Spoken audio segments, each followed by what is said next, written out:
আসসালামু আলাইকুম রহমতুল্লাহ। আশা করি সবাই ভালো আছেন, আলহামদুলিল্লাহ। আহ, আমাদের দেশে এখন যদি শান্তির প্রয়োজন হয়, তাহলে আমাদের ইসলামী দল ছাড়া কোনো উপায় নাই। আমাদের ইসলামী দল ক্ষমতায় আসতে হবে, এবং ক্ষমতা আসার জন্য আমাদের আলেম সমাজদের, সকল আলেমদেরকে ঐক্য হতে হবে। ঐক্য ছাড়া কোনো বিকল্প নাই।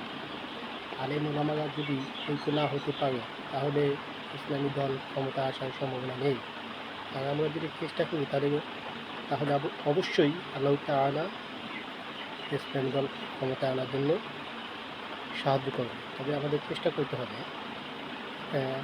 ইসলামী দল যদি পরবর্তীতে ক্ষমতা না আসে, আওয়ামী লীগ যত নির্যাতন আলেম ওলামাদের করেছে, এই থেকে দ্বিগুণ করবে পরবর্তী যারা ক্ষমতা আসবে।